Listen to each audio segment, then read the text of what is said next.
خلاص انا يقبلتي زواج. انا كلام مظبوط، انا ما في كذاب. انا اعطيتي 5000 سوي زواج انا. خلي ولي انت زوج انت ما في فايده. አላየንም አልሰማንም እንዳትልከሰከሱ ራሳችሁን ጠብቁ የአገሬ ልጆች። እኔ ያዘንኩት ለማን እንደሆነ ታውቃላችሁ? ወላሂ ለኢትዮጵያ ወንዶች ማለት ነው። ወንዶችዬ ሴቶቻችሁን አላህ ይጠብቅላችሁ። ግን ደግሞ አይዟችሁ እሺ። የኢትዮጵያ ሴቶች ኮራ ቀብረራ ያሏቸው በዚህ ምክንያትም ብቻ እንግዲህ ስራዋን ጥላ እንደወጣች ልጅቷ ተናግራለች ማለት ነው። እውነት ለመናገር ሰውየው ግን ያሳፍራል። እንደሰማችሁት ኸሊ ወሊ ዘዋጅንቲ እያላት ነበር። ያ ማለት አስባችሁታል ምን ያክል እንደሚንቁን የአገሬ ልጆች። አሰላሙ አለይኩም ወራህመቱላሂ ወበረካቱ። ክርስቲያን ወገኖች ሰላም ብያለሁ። እንዴት ናችሁ? እኔ ያለሁ አልሐምዱሊላህ። ሸቃሊት ነኝ ከዋናው ስቱዲዮ ከመዳም ኩሽና። ዛሬም በአዲስ ቪዲዮ መጥቻለሁ። አብራችሁኝ ቆዩ። ለቻናሉም አዲስ ከሆናችሁ ላይክ፣ ሰብስክራይብ በማድረግ ቤተሰብ ሁኑ። በደንብ ስሙኝ የአገሬ ልጆች፣ እውነቴን ነው የምላችሁ። እስከዛሬ እየቀለድኩ ነበርና አረብ አግቡ ምናምን እላችሁ ነበር አይደለ? ማለት አታግቡ አይደለም። አሁንም ቢሆን ዛሬ ጧት ያከፈልኳችሁን ቪዲዮ አይታችኋላ።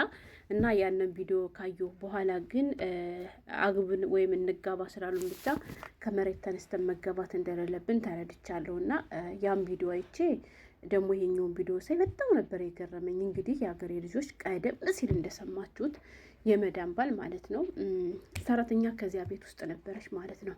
ኢትዮጵያዊ ሰራተኛ ማለት ነው።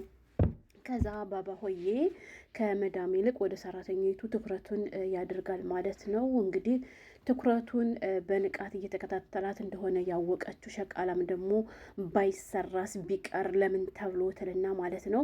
ስታዩ አቅጣጫው ደስ አላላትም፣ አልተመቻትም እና ቢቀርስ አለችና ሸቃሊት ሆዬ ማለት ነው ከዚያ ቤት እግሬን አውጪ ብላ ፈረጣ ወጣች ማለት ነው። የኔ ጀግናት፣ የኔ ኩሩ አስከበርሽን። እውነቴን ነው የምልሽ። አንቺም ተከብረሽ እኛንም ያስከበርሽን። እሺ አየሽ፣ ይዛኔ ከቤት እንዳለሽ እሺ ባባዬ ምን ችግር አለ ብለሽ ወድቀሽለት ቢሆን ኑሮ ይሄን ያክል ራሱ አይለምንሽም ነበር። ለዚህ ነው የአገሬ ልጆች ደጅ አስጠኑ የምላችሁ። ደጅ ማስጠናት ዋጋ አለው። እውነቴን ነው የምላችሁ። እናማላችኋለሁ የኔ ጀግና እህት ባይሰራ ሳለች እና ደግሞ እኮ ባለትዳር ነች። የዚች ልጅ ባል ይሆን ከወንድሜ በነገራችን ላይ እድለኛ ነህ። በጣም ታማኝ ቆንጅዬ ምርጥ ሚስት አለች ማለት ነው።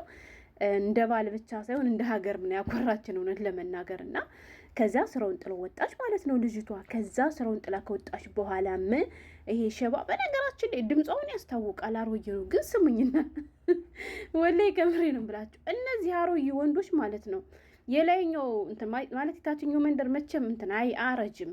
እውነቴን ነው የምላችሁ ከላይ ብቻ ነው የሚያረጁት እንጂ የታችኛው ነቅነቅ አይልም መሰለኝ ሳስበው ዝም ብዬና እንደሰማችሁት ከቤት ከወጣች በኋላ እንግዲህ በዋትሳፕ በቮይስ ማለት ነው ባባ ሆዬ ሰላም አላትና እሺ አለ። ከዛ በኋላ ጠይብ አና አባት ዘዋጅ እንት ያላት ማለት ነው። ወላሂ ከምሬ ነው እየቀለድኩ አይደለም። እኔ ልጅቱ ያው ሳወራ ቀልድ ስለሚመስል እንጂ ሰምታችሁታል። ከዛ እኔ አንቺን ማግባት እፈልጋለሁ እየቀለድኩ እንዳይመስልሽ ከምሬ ነው እሺ አላት ማለት ነው። በሁለት ነገር በጣም አናዶኛል። ገባችሁ? ላግባሽ ማለቶች ይሁን ችግር የለውም፣ ግን በሁለት ነገር በጣም አናዶኛል። ግን ልጅቷን ደግሞ የኔ ጀግና እህት ማለት ነው ከዛ አና ባጥች 50 ታለፍ አላላት መሰላችሁ? 5000 ብር ልሰጥሽ አላላትም። አያችሁ ምን ያክል እንደሚንቁን የአገሬ ልጆች። አሁን 5000 ብር ጉዳይ ሆኖ እነሱ እኮ አንዲት የአረብ ሴት ለማግባት እኮ እናትዬ በ100,000 የሚቆጠር መህር እኮ ነው የሚያስከፍሏቸው ማለት ነው። እና ታዲያ ይቺ ሸቃላ ስለሆነች ነው ወይስ ኢትዮጵያ ስለሆነች ነው 5000 ብር ብቻ ሰጥሻለሁ የሚላት ጎደሎ ማለት ነው? ከሱም ብሶ ይሽባ ከዛ 5000 ብር ሰጥሻለሁ ይላታል ደግሞ ማለት ነው። ሌላ ይሄ አንደኛው አናዶኛል። ለምን በ5000 ብር እንደፈለገ ሸሸ ገዳሜ ይል አስባችሁታል የአገሬ ልጆች? ለዚሁም የኢትዮጵያን ሴቶች ማለት ነው። ከዛ ሌላኛው ደግሞ ምን አናደደሽ ካላችሁኝ እንደሰማችሁት አናባት ዘዋጅ እንት ያለና አናባጥሽ 50,000 የሆነቴን ነው የምልሽ ምናምን አለና ዘዋጅ ኸሊ ወሊ ዘዋጅ እንት ያላት ማለት ነው። ከዛ ባልሽን ታዩ ዘዋጅ እንት ማፊ ፋይዳ እያላት ነበር። በጣም አናደደ ወላይ ከዚህ ላይ ማለት ነው። አንድ ባለትዳር መሆኗን እያወቀ በሉ፣ ሁለት ደግሞ ኸሊ ወሊ ያንቺ ባል ምንም አይሰራልሽ ማለት ነው። ምንም አይሰራልሽም ያለበት ምክንያት ደግሞ መጨረሻ ላይ ራሱ ተናግሯል ማለት ነው።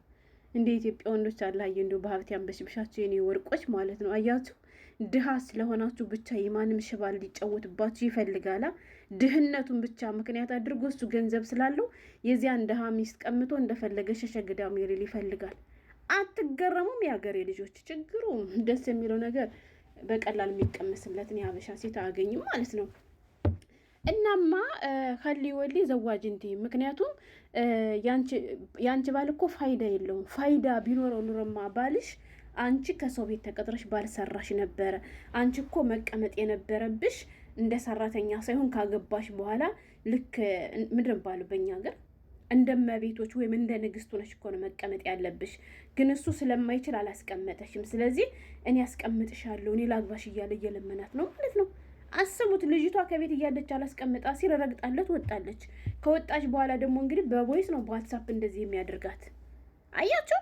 እናማ የአገሬ ልጆች እውነቴን ነው የምላችሁ፣ አንዳንዴ ራሳችሁን አስከብሩ እሺ። በተለይ በዚህ ዙሪያ ወላሂ ከምሬ ነው የምላችሁ። አንድ እዩት የአገሬ ልጆች ማለት ነው። የሆነ ጊዜ አንድ ቪዲዮ አካፍያችሁ ነበር ታስታውሳላችሁ። ከአንድ ቤት 2 ኢትዮጵያውያኖች እየሰሩ አንደኛዋ ከባባ ጋር ሸሸከዳሚ ስትል መጅለስ ላይ በጠዋቱ ሰራተኛይቱ አየቻት። እዛ ያችን ሰራተኛ ደግሞ ትናገርብኛል ብሎ ስለፈራሱ ልጅቷ ሳትዘጋጅ ምን ሳትል በማታውቀው መንገድ መዳም ሰርግ ከሄደችበት አሳፈራት ማለት ነው። ማንን? ያቺ ያየቻቸውን ልጅ ማለት ነው።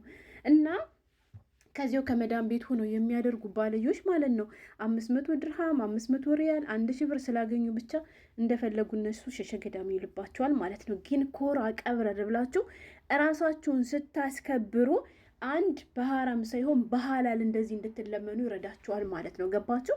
አሁን ይችን ልጅ አነሰ ማደገም ሰው ይፈልጋት አና በዘዋጅ እንትን አላት። ግን ደግሞ ያናደደኝ እሷን ማግባት ፈልጎ እንዴት ነው ታዲያ 5000 ብር ብቻ ሰጥሻለሁ የሚለው ነገር እሷ አናዶኛል። ግን ሆኖም ከዛ ቤት እያለች እሺ ብትለው እንድሮ ያንን 5000 ብርም አይሰጣትም ነበረ። የሚሰጣት 1000 ብር ወይ 500 ድርሃም ነው። ገባችሁ? አላ አይደለ እንዴ ካርድ ብቻ ገዝቶ በካርድ ሸሸገዳሚ ማለት የሚፈልጉ እና በጣም ነው የገረመኝ። እና በዚህ አጋጣሚ የኢትዮጵያ ወንዶች ባለትዳሮችዬ ሚስቶቻችሁን አረብ ቤት ውስጥ እንዲሰሩ የላካችሁ ሚስቶቻችሁን አላህ እንደዚህ ካሉ አረቦች ይጠብቅላችሁ። ግን ደግሞ ይሄን ስላችሁ እንዳትሰጉ፣ ምክንያቱም በጣም ጀግና እህቶች አሉ። ለምሳሌ እችነታችን ማየት ትችላላችሁ። እና ወይ ፍንክች ብሏል ያገሬ ሰው ማለት ነው። ደጅ አስጠናችሁ። ከዛም ደግሞ ጣጥሎን የወጣችሁ አሁንም እየለመነ ነው። ጠየቀ ማለት አገኘ ማለት አይደለም። እና ግን እውነት ለመናገር ያሳፍራልም ያሳዝናልም። አንድ እንግዲህ ሙስሊም ነው፣ ሸሪያ እንዴት እንደሆነ ያውቃል። አንዲት ሴት በጋብቻ ላይ ጋብቻ መፈጸም እንደማትችል እያወቀ በኒካ ላይ ኒካ እንዴት አባቱ አድርጎ ሊያስረው ፈልጎ እንደሆነ አላውቅም። እንደው ይሄን ቪዲዮ ካየሽው ቁጥሩን ስጭኝ እስኪ እኔ ውድ እኔም ላናግረው ማለት ነው።